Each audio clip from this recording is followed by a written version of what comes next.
Alrighty. Hello, everybody. Welcome to High Vibin' It. We are very excited to introduce you to today's guest and to elaborate on today's topic, which Lindsay and I, as you know, are big fans of affirmation work, doing affirmations. Well, I should say positive affirmations, being purposeful and intentional with them to utilize them as a tool of empowerment. And today we have Michell joining us to speak a little more to that, because I would say he's like an affirmation king. Lindsay and I are affirmation queens. So we are excited to rule the affirmation day together and just get nitty gritty, because I think that affirmations have become so popular, but also kind of like tainted with this like annoying, like inauthentic positivity that doesn't work for people. So then they try affirmations. They're like, oh, it's not working for me. This is so stupid. I feel like a fraud, yada, yada. So I'm sure we can get into how to avoid that and actually use them in an authentic and empowering way that is effective and truly helpful. So, Michell, thanks for being on the show with us today. Can you please just introduce yourself to the people?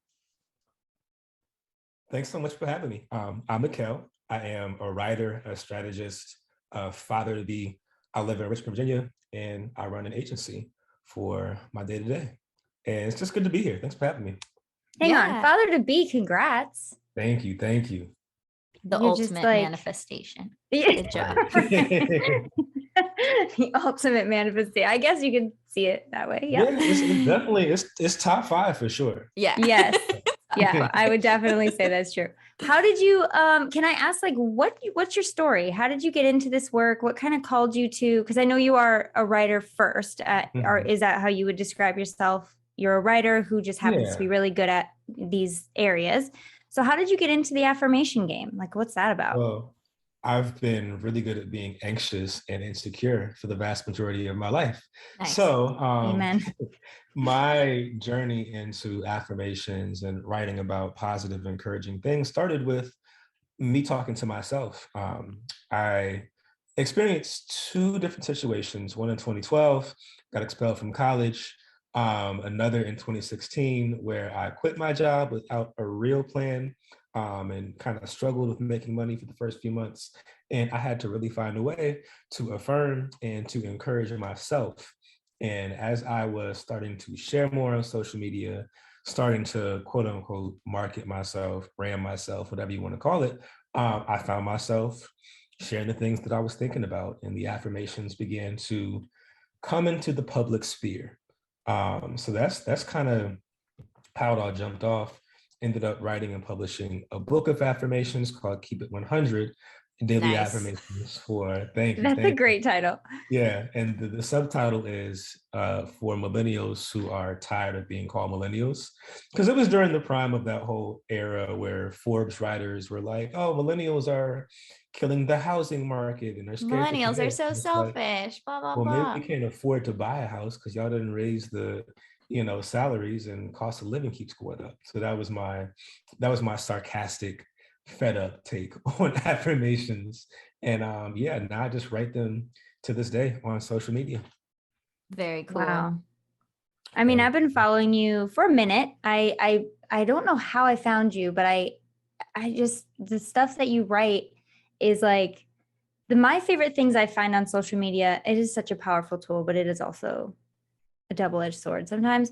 But everything that I see that comes from you is just, it's the same thoughts that I know I've thought, but said in a way that I've never thought about it before. And I think that is what caught my eye. And I was like, hang on, this guy gets me. What's going on here? He sees me. Okay. So I love to follow people like that who just kind of get me to think about things that seem obvious, but the way that it's said or the way that it is taken kind of hits different. Yes. Is that what the kids are saying these days? It's me. I'm the kids. I still say it's different. I really appreciate that. And I think the other part of what I do is that I spend a lot of time studying different types of writers and figuring out how to communicate. So any given, at this point, Friday or Saturday night, because I'm still quarantined over here with this Delta variant rolling through. So I've spent a lot of time at home, and I use the time that I have to just kind of focus on studying in writing, and figuring out different ways to express things. So I really appreciate you saying that. Yeah. I mean, it's all true. I really dig you. I dig you. So how long have you been focused on the affirmation piece, would you say? Great question. Consciously, because we all kind of do it I'll, anyway. I barely feel focused as a writer, like period. Some days I kind of go all over the place, but I would say the past 4 to 5 years, I would say probably since late 2016, early 2017. Um, I took significant time off to almost entirely when I had a job for about a year straight. So an actual day job for about a year straight. So for a good chunk of the past 4 to 5 years. Yeah. I feel like I'm looking in a mirror, and Michell, you don't really know me yet, but I am the girl version of you. I wrote my first book about positive affirmations, and it was probably maybe like 1 year before your timeline, like similar Okay. timeline.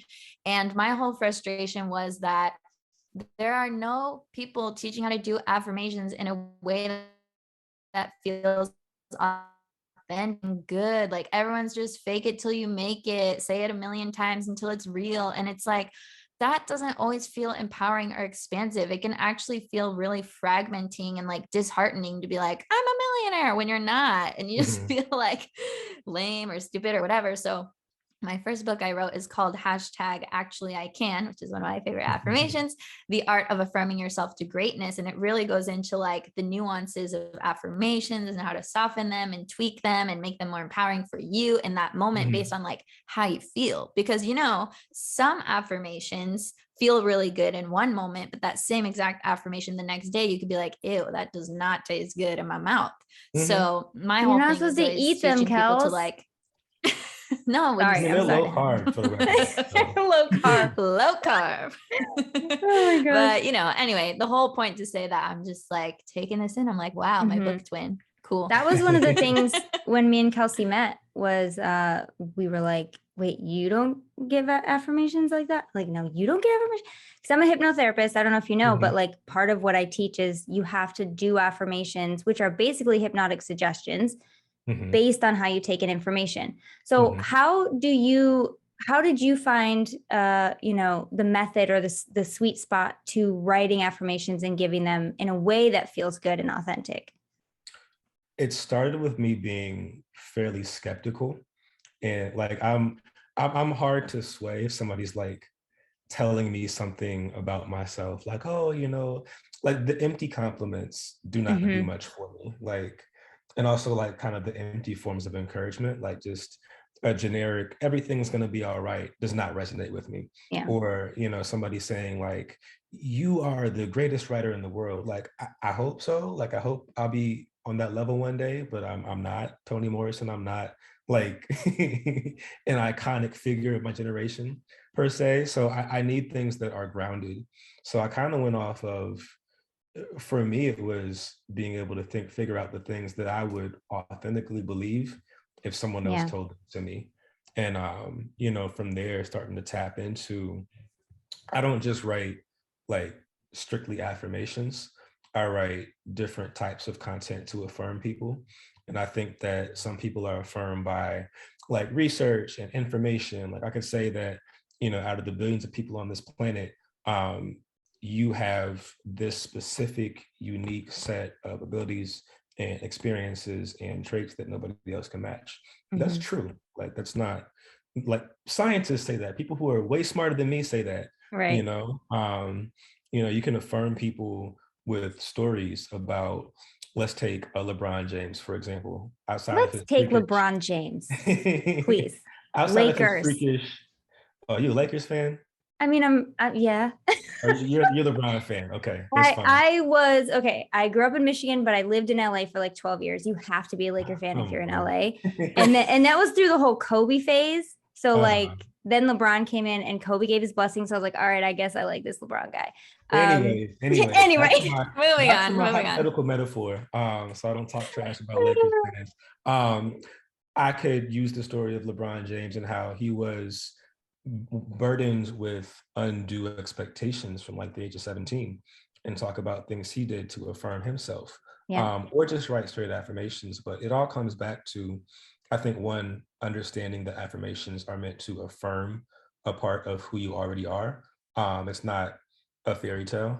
I'm not going to say you Right. can fly and tell you to jump, because that'd be irresponsible, right? So having them based in reality, and then just finding different ways to communicate with different types of people, I think is really important. Like, this podcast will reach people who don't care about my tweets or my posts because it's all written, and who wants to read things in 2021. So just finding the different angle. I mean, I want to read things. I love that. I love that answer. And I like that you also touched on, like, it doesn't have to be a sentence. It can be a style of writing that just hits you in a way that's like, oh, like what I was talking, that's exactly what you do for me. When I read your stuff, I'm Thank just you. like, yes, exactly. It's just, it feels so nice. So I just really want to know who inspires you, because you're very inspirational. And I think your thousands of fans could tell us the same thing.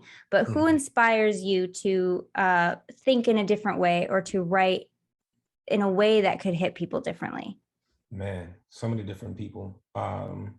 From conversations with my wife, like, my wife was one of the first people to really help me see myself in full. I carried a lot of trauma with me from, the expulsion, along with just different life things. She helped me to see myself. There's so many different writers. My guy, Joel Daniels, he's a poet. He writes affirmations as well. Um, Billy Chapaya is also a poet. He also writes, I'll say, affirming content. My friend Tracy G, she's on Sirius XM with Sway in the Morning, and she also writes just very encouraging content. I'm really inspired by folks who, I would even say, I would switch actually from write affirmations to create affirming content, or write affirming things, to kind of include just everything that inspires me. But I could talk about it for a year, because I study all these different people. I almost like to absorb different types of writing to know what I'm going to write about. So I actually have a series on my Instagram. It's called Spread Love Sundays, and for the past, it'll be 10 weeks this week, I have highlighted 10 different people who have written or tweeted something that inspired me. So it's a lot of people who I could talk about. That's such a great idea. So basically, so people don't spend a year listening, just go to his Instagram and then it will be summed up there. Shameless plug, shameless plug. Yeah, I mean, plug away. It's great. We want people to be inspired by your content and to absorb all your goodness. And sometimes 45 minutes just ain't enough time, You know? It's just not. So yeah, there's that. I love it. I'll probably send you one of my books to critique and take in, and I want to know if I any appreciate parts it. inspire you. I'll send you one back. Yeah, I book wanna get your book. exchange. Somebody give me a book. Okay, we're gonna figure out how to do the 3-way book exchange. Kelsey We'll still owes figure it out. me her book, so I Damn, think I'm Kelsey, you like, giving it to guests before your My co-host? gosh, I didn't even bring it. oh yeah, that's right. She was gonna bring. I She was came, supposed to bring one when I visited Lindsay, Yeah. but I forgot. and that was like last month or 2 That's months. why, because I'm like, why would I mail it? I'm gonna see her, and now I already saw her. It is a pretty now good I'm gonna book. It's mail it. actually So, yeah, right back thank there. you for reminding me. Do you have your Mhm. books back there that you can There's show us? 2. Look The at- yellow think I one, you probably do. can't read it. I I want to don't. see I what have- yours looks like. I don't think I have it on me right now. I'll show you a picture later on, but I don't have it in the office right It's now. okay. We'll link to it in the show notes. Yeah, Yeah, and We'll those link are, to it in the description so everyone can go check it out. Mhm. yeah, we Okay, love it. definitely need to. Well, I have a question for you. What are some of your favorite affirmations or empowering stories that you've been telling yourself as of late? Oh, I like what's something this that you're just one. like, oh yeah, that's the one right now Man. for me. I mean, you can Um, pick like 5. It doesn't have to be one. Yeah, man. So much to make it and to kind of bring myself through. I feel like in the past I'll even say past couple of years, even since before this pandemic, work from home, survive only at the house kind of nightmare started. I think one of the biggest affirmations for me, it's almost a mantra, is that I don't have to rush anything. I'm patient, I'm persistent. I can take everything one day at a time, and I'm not going to always get everything right in the moment, but I can come back and try it again and figure it out. Um, the like this nonstop virtual environment as far as work has been very stressful for me in ways that I didn't quite expect. So I've been, I don't know, just Zoom does not always feel like the most comfortable place to have a conversation or to deliver any kind of feedback, much less negative feedback, much less trying to push a client in a certain direction. So I've had to really just remind myself as well to just be myself, like take my time, like just be who I already am and not feed too much into the fear, and to understand that my fear is not a fortune teller. I include that pretty often, that the things I'm scared of experiencing are not guaranteed to happen. Because I'm not God. Like my fear is just one of the voices in my head. And I can spend as much time thinking about what if everything goes right? Or what if I exceed my expectations, those types of things. Yes. I think these are popular themes because I was just saying something very similar to my client on a coaching call right before this call. And it was like something along the lines of, your fear is just speculation. And if you're going to Mhm, spend time and energy speculating, you might as well also think of like all the cool Mm-hmm. things that could happen mhm, or everything that could go right or why it could work out. Like if you're mhm, going to play the imagination game, you got to mhm, have it even on both sides, or, mhm, you could even favor the positive potentially. And I like how you kind of alluded to like the fear is just a part of me. It's just a voice in my head. It's mhm, not fact, it's not certain. I don't mhm, have to believe that that's like the reality that's coming for me. It's just a part mhm. of me that just needs love, needs some deep breathing, needs a little hug, and then you do Yeah. whatever you want. Yeah, exactly. And if you want to add like some psychology onto that, you can talk about how like fear literally changes your brain chemistry and Mm-hmm. stops you from being as resourceful. It stops you from being um as agile, mentally speaking, as you could be. So like fear is actually quite literally not serving you by making it even harder for you to do whatever you want to do. Mhm. That's why I just say love it and do what you want to do. Love it Boom. and move on. Say thanks, fear, for trying to take care of me and, Hmm. caring about our future, but also like, I Hmm. got this. I'm in Boom. charge. Don't Hmm. worry. There it is. I Love it. love my favorite one was the first thing you said. I don't know if you saw a gigantic smile, was when you said, I don't need to rush. I don't need to rush. Mhm. Everything will still get done. I can just be me. And that is so profound for so many people, including me. It definitely is something I need to tell myself. Has that been a challenge for you in the past, trying to do and not really stop to Mhm. let it unfold? Yeah. Oh yes, I am the anxious, overperforming Capricorn, Moon, Sun, like everything. Wow. Yeah, it's intense. It's intense. So I also spent. I was in the military. I went to a military academy, and that is Hardcore. overperformance central. So I am definitely, when I am anxious, I want to produce, produce, produce, produce, produce, whether it's tied to the end state goal or not. I could be nervous about my parents coming over in a week and I'm in here writing a new book in an hour, like something crazy, Mm-hmm. So yeah, it's definitely been weighing on me. And I've had to ease myself into actually enjoying the rest time that I've been waiting to have for so long. Mhm. How do you do that? Let me ask Um, that more. Let me be more How? articulate. I think I need to be more specific. What is your favorite way to allow yourself to enjoy the process? So I meditate daily, and even when I'm not meditating, just taking some deep breaths tends to be a great way for me to kind of recenter myself and just remember that I don't have to rush to do everything that I think that I need to do. So deep breathing, if I have time, meditation, and then just kind of taking a second to think about like my family, my wife, my friends, like all these different parts of my life that bring me joy and are just as important as doing work that also need time and consideration. There's books that I want to read, there are shows that I want to watch, and different parts of life that I want to experience. So just kind of regrounding myself in a way in that helps me to stop being hyper focused. Mm-hmm.